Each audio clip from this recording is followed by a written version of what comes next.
E aí galera, eu sou Marcel Milinski, esse é o Nerds contra o Tempo, e depois de 3 vídeos falando sobre a Segunda Guerra Mundial, tá na hora da gente se focar um pouco no pós-guerra. Nesse vídeo a gente vai ver um pouco sobre o Japão e os seus animes.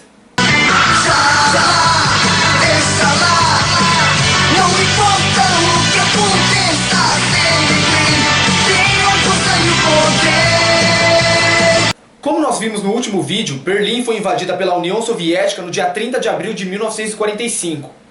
A Segunda Guerra estava praticamente acabada, porém ainda faltava um país se render, o Japão. O povo japonês sempre foi um país extremamente orgulhoso. Eles preferiam morrer com honra pelas próprias mãos do que se render ao inimigo.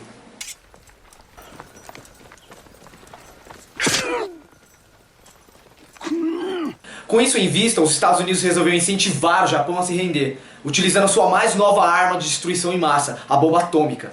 Em toda a história da humanidade, a bomba atômica só foi usada 2 vezes em combate, no dia 6 e no dia 9 de agosto de 1945, em Hiroshima e Nagasaki, no Japão. Diz os Estados Unidos que resolveu usar as bombas para acabar com a guerra de uma vez por todas e evitar mais mortes.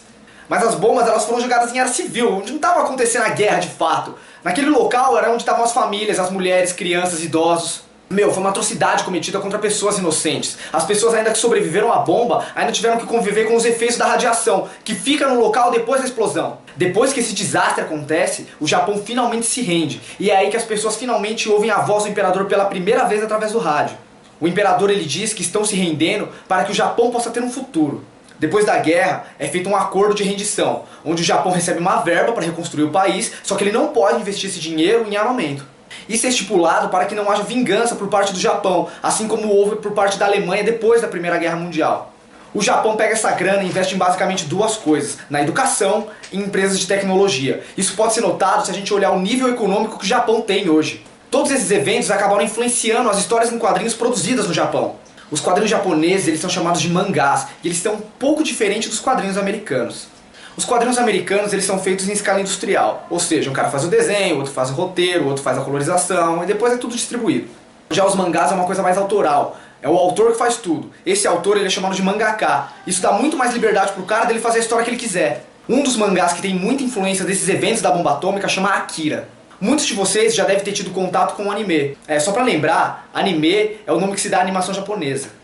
A história se passa em New Tóquio, que é a cidade que foi reconstruída depois da antiga Tóquio ter sido destruída por uma explosão misteriosa, e essa explosão dá início à Terceira Guerra Mundial. A história gira em torno de 2 personagens, o Tetsu e o Kaneda, que são órfãos, crescem juntos e quando chegam à adolescência passam a fazer parte de uma gangue de motoqueiros. O Kaneda é o líder nato, ele tem a moto mais louca da gangue e tal. Já o Tetsu, ele se sente à sombra do Kaneda, porque ele é um pouco mais tímido e introspectivo. Até que um belo dia o Tetsu sofre um acidente e é levado para o governo para ser cobaia de experimentos. Esses experimentos despertam poderes mentais do Tetsu e ele usa esses poderes para descontar suas frustrações nos outros. Durante o anime, a gente vê que o Tetsu não foi a primeira cobaia desse experimento para gerar super-humanos. Ele foi o número 41. Dentre todos os experimentos, o mais poderoso era um garoto chamado Akira. Ele foi o responsável pela explosão que destruiu a antiga Tóquio. Esse personagem é uma crítica direta à bomba nuclear e como às vezes o ser humano cria forças que ele mesmo não consegue controlar. O anime também faz uma crítica à própria sociedade japonesa, que ela valoriza tanto a educação que todo aquele que não consegue acompanhar os estudos acaba sofrendo bullying. É bem diferente da cultura norte-americana, por exemplo, que o cara que estuda muito acaba sendo hostilizado. No Akira, tanto Tetsu quanto Kaneda, eles são os piores alunos da pior escola de New Tóquio. Porém são eles que fazem a diferença na história. Isso mostra que qualquer um pode fazer a diferença, tanto pro bem quanto pro mal. Outros animes também têm esse lance implícito na história. Por exemplo, o Yusuke Urameshi do anime Yu Yu Hakusho. Foi mal, cara! Mas tá meio sujo.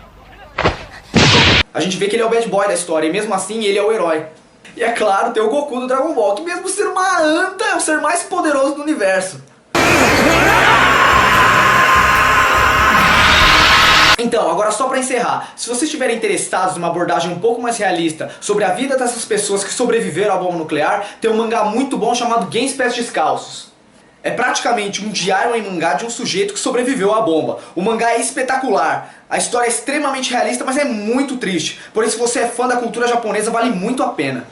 Então galera, olha, eu não sou nenhum especialista em mangá, eu fiz esse vídeo muito mais para os meus alunos que são otakus e adoram o tema, mas vocês podem ter certeza que eu vou pesquisar bastante sobre isso e a gente vai fazer muito vídeo sobre mangá ainda, beleza? A gente se vê na semana que vem.